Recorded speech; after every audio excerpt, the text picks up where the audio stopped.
سیدۃ نساء اہل الجنہ، فاطمہ جنتی عورتوں کی سردار ہے۔ اور ایک حدیث مبارکہ اور ہے مشکوٰۃ شریف کی، میرے آقا فرماتے ہیں فاطمہ تو سیدۃ نساء اہل الدنیا، فاطمہ زہرا جو ہے یہ دنیا میں جتنی عورتیں ہیں سب کی سردار ہیں۔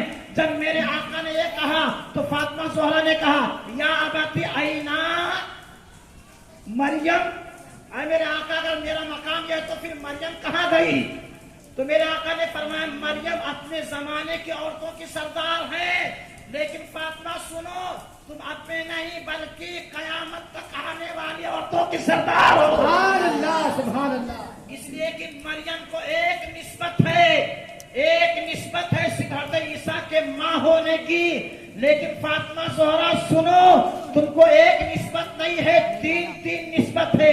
پہلی نسبت تو یہ ہے کہ تم امام الانبیاء کی بیٹی ہو، سبحان اللہ سبحان اللہ، اور علی مرتضیٰ جو تمام ولیوں کے تاجدار ہیں ان کی بیوی ہو، اور تیسرا مرتبہ یہ ہے جو شہید اعظم ہیں امام حسین ان کی والدہ ہو۔ سبحان اللہ سبحان اللہ۔ اے فاطمہ زہرا تمہاری نسبت حضرت مریم سے بہت بلند و بالا ہے۔ اللہ اکبر۔ میرے آقا نے ایک موقع سے کہا تھا اے فاطمہ کیا تم راضی نہیں ہو کہ جب تمہارا گزر ہوگا، کہاں گزر ہوگا؟ میدان محشر میں گزر ہوگا، تو رب فرمائے گا یا ایھا الجمع نکسوا رؤوسکم وقصوا ابصارکم حتی تمر فاطمہ بنت محمد۔ اللہ تعالیٰ کا فرشتہ ندا کرے گا میدان محشر میں کہ اے لوگوں اپنے سروں کو جھکا لو، اپنی نگاہوں کو نیچی کر لو، اس لیے کہ فاطمہ بنت محمد کا گزر ہونے والا ہے۔ سبحان اللہ سبحان اللہ سبحان اللہ۔ محمد کا گزر ہونے والا ہے۔ جانتے ہو کب کہا تھا میرے آقا نے؟ اپنے آخری وقت میں کہا تھا۔ میرے آقا نامدار کا آخری وقت ہے، فاطمہ زہرا آ گئی، میرے آقا نے کہا مرحبا، خوشخبری ہو تمہیں خوشخبری ہو۔ فاطمہ زہرا کو اپنے بازو میں بٹھا دیا۔ حدیث مبارکہ کے الفاظ ہیں دائیں نے بٹھایا یا بائیں بٹھایا اور کہا کہ فاطمہ میں تم سے بہت زیادہ محبت کرتا ہوں، تم سے زیادہ الفت کرتا ہوں، فاطمہ اپنے کان کو بڑھاؤ۔ میرے آقا نے میرے آقا کی بارگاہ میں فاطمہ نے کان کو بڑھایا، میرے آقا نے چپکے سے ایک بات کہی، فاطمہ زہرا نے وہ بات سنی تو آپ رونے لگی، آپ کے آنکھوں سے آنسو آ گئے۔ جب میرے مصطفیٰ نے فاطمہ کو روتا ہوا دیکھا تو میرے آقا کو کرم ہوا، میرے آقا نے کہا فاطمہ دوبارہ اپنے کان کو بڑھاؤ۔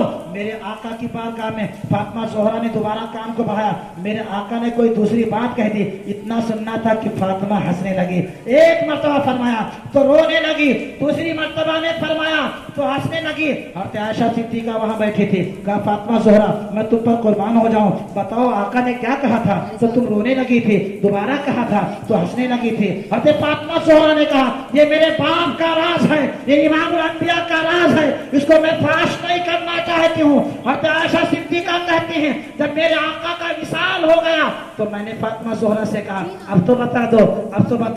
فاطمہ زہرا نے کہا میرے آقا نے مجھے بلایا تھا، میرے ابو نے مجھے بلایا تھا اور کان نے کہا تھا کہ اے فاطمہ زہرا ہمیشہ جبریل امین ہر سال ایک مرتبہ رمضان میں آتے تھے اور قرآن مقدس کا پورا دور کرتے تھے، اور اس بار جبریل امین ایک مرتبہ نہیں رمضان میں آئے ہیں بلکہ 2 مرتبہ آئے ہیں اور پورا کا پورا دور کیے ہیں، 2 مرتبہ دور کیے ہیں۔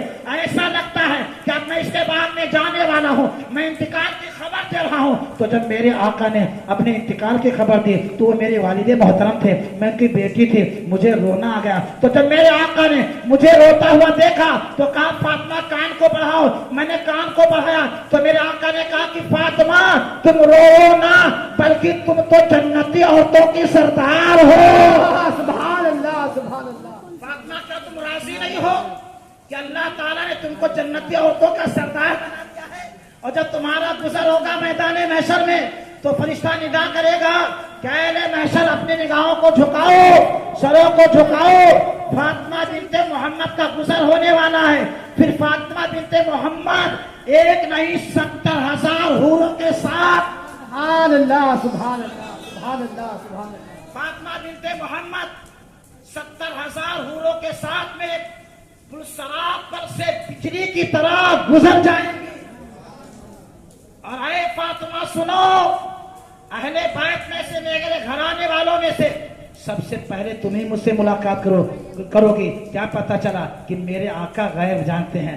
आज कुछ लोग कहते हैं कि जिसका नाम मोहम्मद यानी हो उसे पीठ पीछे की खबर नहीं है। देखो मेरे आका अपने इंतकाल की भी खबर दे रहे हैं और फातिमा ज़ोहरा के भी इंतकाल की खबर दे रहे हैं। ये कौन दे सकता है, कौन बता सकता है? वही बता सकता है जिसको अल्लाह ने गैब से नवाजा हो। बरेली का ताजदार कहता है, और कोई गैब क्या तुमसे निहा हो भला, जब ना खुदा की छुपा तुम पे बेशक सुभान अल्लाह सुभान अल्लाह। सल्लल्लाहु ताला अलैहि वसल्लम की दावत हज़रत उस्मान गनी करते हैं। उस्मान गनी ने दावत दी और आका नामदार ने दावत कबूल कर ली। हज़रत उस्मान गनी के घर पर आका नामदार चल देते हैं। हज़रत उस्मान गनी पीछे पीछे चलते हैं। जो है उस्मान गनी आका नामदार के पीछे पीछे चलते हैं। आका जाते हैं, उस्मान गनी पीछे चल रहे हैं। आका नामदार के कदमे नाज को गिनते जा रहे हैं। मेरे आका ने पीछे मुड़ के देखा, कहा उस्मान क्या कर रहे हो? तो आका नामदार को उस्मान गनी ने जवाब दिया, या रसूलल्लाह मैं अपने आपके घर से लेकर अपने घर तक जितने कदम आपके पड़ेंगे, हर कदम के बदले में एक एक गुलाम आजाद कर, सुभान अल्लाह सुभान अल्लाह। एक एक गुलाम आजाद करूंगा। अल्लाह अकबर। हज़रत अली मुर्तज़ा भी थे। जितने कदम मेरे आका के घर से उस्मान गनी के घर तक पड़े, उस्मान गनी ने बड़ी शानदार दावत की और हर कदम के बदले में गुलामों को आजाद कर दिया। हजरत अली मुर्तज़ा तो साहू थे, दिल पे लग गई। मगमूम फातिमा ज़ोहरा के पास में आए। फातिमा ज़ोहरा ने कहा, मेरे शोहरे नामदार क्या हुआ, आज मगमूम क्यों नजर आते हो?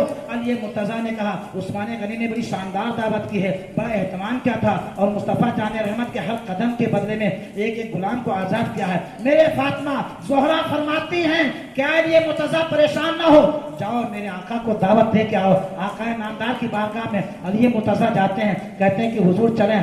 फातिमा ज़ोहरा ने दावत दी है, मेरे आका चलते हैं। फातिमा ज़ोहरा रज़ियल्लाहु ताला अन्हा मुसल्ला बिछा के बैठ जाती हैं। जब मुसल्ला बिछा के बैठ गई, रब की बारगाह में दुआ किया, मेरे मौला तेरी बंदी मुस्तफ़ा जाने रहमत को दावत दी है। खाने का कोई इंतजाम नहीं है, गुलामों का कोई इंतजाम नहीं है, तू ही करम करने वाला है। अल्लाह तबारक तआला ने फातिमा ज़ोहरा की दुआ को कबूल की। जब मुस्तफ़ा जाने रहमत अपने सहाबा के साथ में आते हैं तो अल्लाह ताला आसमान से खाना नाज़िल कर देता है। सुभान अल्लाह सुभान अल्लाह। उस्मान गनी ने दावत की थी तो खाना अपने घर पे बनवाया था, पर फातिमा ने दावत की तो खाना घर में नहीं बल्कि जन्नत में बनाया है। सुभान अल्लाह सुभान अल्लाह। तकबीर।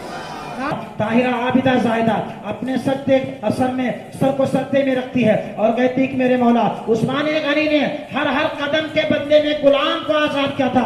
मेरे मौला करम हो जाए, मेरे मुस्तफ़ा मेरे आका के गुलामों में से कुछ गुलामों को मुस्तफ़ा जाने रहमत के कदमे नाज के बराबर बख्श किया जाए। तो निदा आई, अल्लाह तबारक तआला ने फरमाया, क्या महबूब अगर जो उस्मान गनी ने अपने घर से लेकर आपके घर तक जितने कदम पड़े थे उतने गुलामों को आजाद किया, सुन लो अल्लाह ताला ने फातिमा ज़ोहरा के घर तक जितने आपके कदम पड़े हैं इतने लोगों को अल्लाह ताला ने जहन्नम से आजाद कर जहन्नम से आजाद कर दिया। क्या पता चला कि फातिमा ज़ोहरा का मकाम बहुत बुलंद वाला है, बड़ा निराला है। फातिमा ज़ोहरा के जब विसाल का वक्त करीब आया तो आप मगनून नजर आई। फातिमा ज़ोहरा परेशान नजर आई। हजरत अस्मा बिन्ते उमैस जो हजरत सिद्दीक़ अकबर की बीवी हैं, कौन कहता है दुश्मनी थी, हजरत अस्मा आती हैं तो हजरत फातिमा से कहती हैं, आपको मैं परेशान देखता हूँ, क्या बात है, आप क्यों परेशान हैं? तो हजरत फातिमा ज़ोहरा ने कहा, मेरा मामला यह है कि ज़िंदगी भर मैंने पर्दा किया है, कभी मेरे जिस्म को किसी ने देखा नहीं। मेरा जब इंतकाल हो जाएगा, जनाजा को लेके जब चला जाएगा तो लोग मेरे जनाजे को देखेंगे तो मुझे अच्छा नहीं लगेगा। हजरत अस्मा बिन्ते उमैस ने कहा, मैंने हबशा में देखा है कि जब वहाँ पर औरतों के जनाजे को उठाया जाता है तो एक डोली बनाई जाती है, यानी चारपाई पर ऐसे कुछ लगा दिया जाता है, तंबू जैसा बना दिया जाता है, उसके बाद में उसमें जनाजे को रख के लेके जाते हैं तो लोगों की नज़र नहीं पड़ती है। फातिमा ज़ोहरा कहती हैं कि उस वैसा मुझे बना के दिखाओ। हजरत अस्मा बिन्ते उमैस कहते हैं कि जब से मेरे आका का विसाल हुआ था 6 महीने तक फातिमा ज़ोहरा हमेशा रोती रही, कभी हंसी नहीं थी, लेकिन जब मैंने तंबू बनाया, कनात बनाया, वैसे मैंने चारपाई बना के दिखाई तो फातिमा ज़ोहरा को मुस्कुराहट आ गई। फातिमा ज़हरा को मुस्कुराहट आ गई। कुर्बान जाए फातिमा ज़हरा को कितना पर्दा पसंद था।